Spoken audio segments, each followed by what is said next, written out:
been 2.5 miles now on this street. I've never seen anything like it. People, people, people. It's all, and they're energetic as my heart's beating. It's been a great morning. That's from when he got in the Hall of Fame in Ohio. The world has lost a football legend. Louisville's Paul Hornung was a true star in the early days of the NFL and for Notre Dame University. The former Green Bay Packer, NFL Hall of Famer, died today at the age of 84. He was a major star who loved that he grew up in the Portland neighborhood. And one of his last interviews was with WHAS 11 sports director Ken Spencer, who's here now with a look back at Paul Hornung. Kent? Paul Hornung was a force. When you were in his presence, you could still feel the competitive fire that burned from within.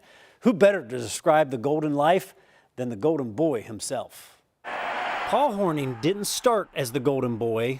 He began as a boy from West Louisville who attended Flaget High School. The Portland area was really my home base. I learned how to do the things I've always done in sports right there. If it wasn't for that Marine Hospital across the street, I don't know what kind of player I would have been, because I learned how to be an athlete there. From there, at his mother's request, Hornung went to Notre Dame. In 1956, despite a losing record, Hornung won the most coveted award in college football, the Heisman Trophy. I've always said I would have never won the Heisman Trophy had it not been at Notre Dame. Back in those days, it was so much different than the Heisman of today. There wasn't any hype. There wasn't one story about the Heisman Trophy until November. He was drafted first overall in 1957 by the Green Bay Packers. Hornung led the NFL in scoring 3 times while winning 4 NFL championships and the first Super Bowl with the Packers. In 1967, legendary coach Vince Lombardi said, quote, "Paul Hornung is the greatest player I've ever coached and the greatest I've ever seen on the football field within the 20-yard line." I present the Golden Boy, Paul Hornung.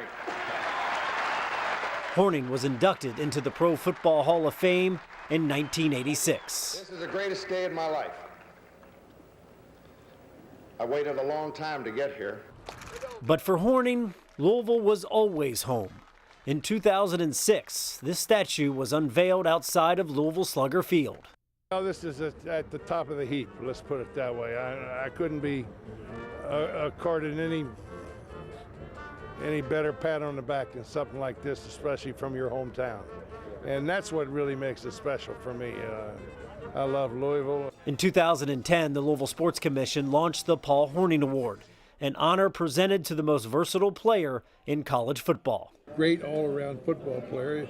To win the Paul Hornung Award, you got to do more than one thing on the football field. You got to be experienced, you got to be versatile. An award molded in his image. Forever, Louisville's Golden Boy.